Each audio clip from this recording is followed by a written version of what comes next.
Salut tout le monde. Aujourd'hui, j'ai l'élan de faire cette vidéo-là. Une vidéo pour pouvoir parler d'un sujet qui est important dans notre société et pour tout le monde. Différentes choses qui m'ont mené à aujourd'hui, différentes synchronicités qui m'ont mené au fait qu'il fallait que je fasse cette vidéo-là. Donc, je tiens à vous parler de la colère. La colère que les personnes peuvent ressentir à l'intérieur, la colère dans la société en général, mais surtout, qu'est-ce que c'est que la colère? Comment on peut la gérer?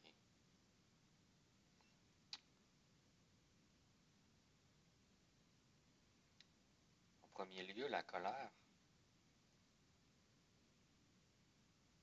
c'est une décision qu'on prend. Mais c'est une décision qui n'est pas notre décision. Je m'explique. Euh, la colère, ça va être une réponse de notre esprit. De, notre esprit, c'est ce qui combine le mental et les émotions. Les deux parties de notre esprit sont le mental et les émotions, ils vont de pair.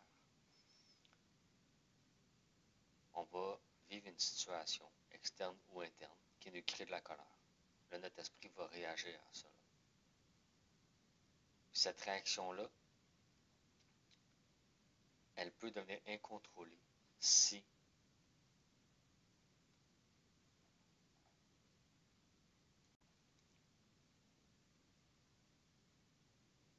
on n'a pas dit à notre esprit comment réagir à ça. Si on n'a pas donné d'indication à notre esprit, si on n'a jamais eu d'entraînement ou de culture ou quoi que ce soit qui nous a indiqué comment faire pour gérer ça. Nous, nous, on doit indiquer à notre esprit comment réagir à la colère. Si on ne le fait pas, l'émotion reste dans l'inconscient. Et là, ça va réagir d'une façon que beaucoup de monde ont de la difficulté avec leurs émotions, à les contrôler, vont faire des choses ou dire des choses qu'ils ne veulent pas faire parce que la réaction, elle est induite par l'inconscient et non le conscient. C'est pour ça que c'est un choix. C'est un choix, mais ce n'est pas en même temps.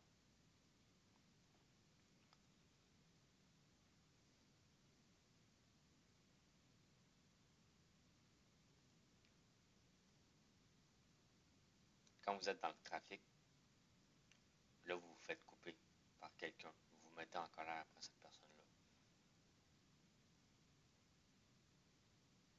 La personne qui est dans le véhicule en face de vous, elle ne va jamais savoir que vous avez été en colère. La,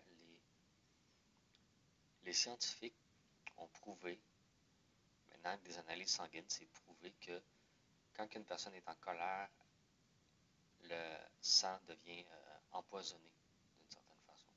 Vous créez du poison dans votre sang. Si vous vous mettez en colère, vous faites un test sanguin, vous allez le voir. C'est prouvé maintenant. Donc, se mettre en colère quand il arrive une situation, c'est l'équivalent de prendre du poison, le boire, puis espérer que l'autre personne tombe malade. Ça ne marche pas comme ça. Si c'est vous qui buvez le poison, c'est vous qui allez tomber malade. Quand vous tombez en colère, quand vous vous mettez en colère, la seule personne que vous punissez est vous-même. Et ensuite, votre énergie devient colère et les personnes autour de vous en subissent aussi les conséquences.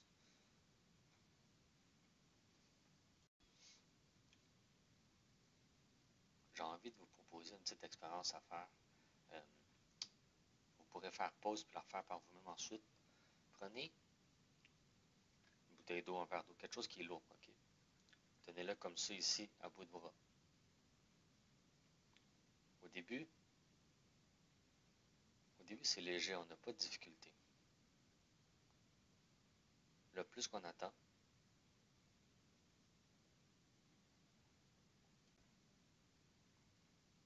plus long que c'est, plus ça devient difficile dans le bras. Je veux que vous vous concentriez sur ce sentiment-là, que votre bras devient très très lourd, très très très lourd. Vous avez envie de le déposer, mais déposez-le pas. Attendez. pousser, résister. Gardez votre bras comme ça, puis rentrez complètement dans votre sentiment que vous avez envie, que c'est important de baisser votre bras. Quand vous êtes vraiment à votre maximum, là, je veux que, juste avant de descendre la bouteille d'eau, il va y avoir l'espace. Il va y avoir l'espace de 1 seconde ou 2 secondes de satisfaction intense au moment que vous allez déposer le verre ou l'objet. À ce moment-là, prenez ce sentiment-là de satisfaction incroyable, puis propagez-le partout dans votre corps. Ça va être un sentiment de bien-être tellement incroyable. Avec l'entraînement, on peut réussir à propager ce sentiment-là pendant 10, 15, 20 secondes. Au début, ça va durer une fraction de seconde. Mais ça, cet état d'être-là, c'est ça qu'on appelle... Excusez, j'ai dû arrêter. Ce sentiment-là, c'est ce qu'on appelle la paix intérieure. Ça peut devenir un état d'être quand on s'entraîne et qu'on apprend à fixer notre esprit dans cet état-là. C'est comme ça qu'on dit à notre esprit comment est-ce qu'on veut qu'il réagisse. Dans une situation, là, vous ne voulez pas vous mettre en colère, vous n'allez pas vouloir briser quelque chose parce que vous l'avez lancé ou vous l'avez frappé parce que vous êtes mis en colère. Vous ne voulez pas faire ça, mais vous le faites quand même. Donc c'est votre décision, c'est votre choix. Il faut apprendre à dire à notre esprit, à indiquer à votre esprit comment réagir dans ces situations-là.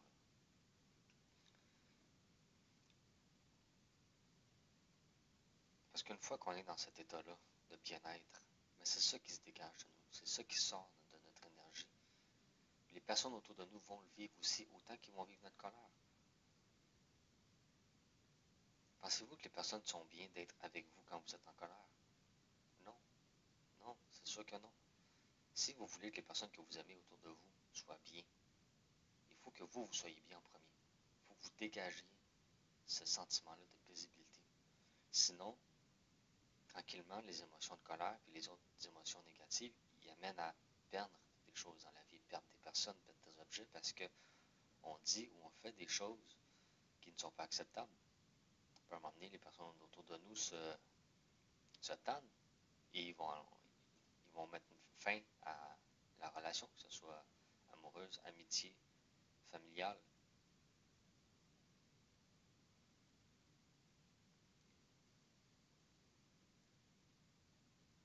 Quand on choisit de se mettre en colère, c'est comme de remettre notre pouvoir à notre inconscient. Le pouvoir que nous, en tant qu'être humain, on a pour créer notre vie. Toute notre vie est le résultat de nos actions. C'est pas la faute de personne, ni de qui que ce soit, ni de quoi que ce soit. C'est notre vie est le résultat de nos actions. Si on veut être heureux, il faut propager le bonheur en donnant les bonnes indications. Se laisser aller à nos émotions et nos états d'âme.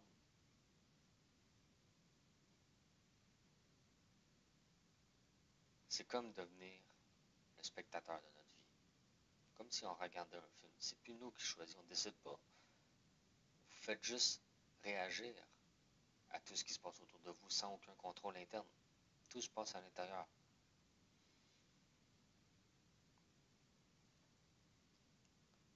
Est-ce que vous voulez subir votre vie ou vous voulez agir? Il faut prendre la décision si vous voulez être spectateur ou si vous voulez être acteur de votre vie.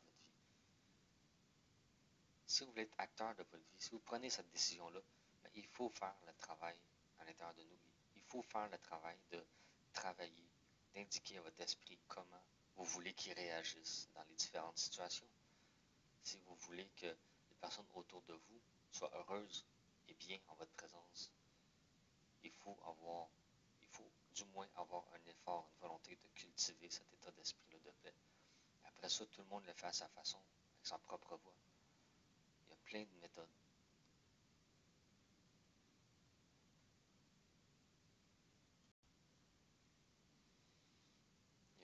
dizaines, des centaines de milliers de méthodes qui existent, mais c'est notre responsabilité de le faire. C'est ça qui va faire que vous allez être bien. C'est pas le fait d'avoir un autre travail, c'est pas le fait de gagner 200 000 par année, c'est pas le fait de trouver le partenaire parfait. Non, ça n'existe pas. Ça va être juste de comment est-ce que vous allez gérer vos propres émotions. C'est ça qui crée votre vie. Donc, aujourd'hui, c'est le message que je ressentais. Vraiment à envoyer, à vous dire. Merci, bonne journée.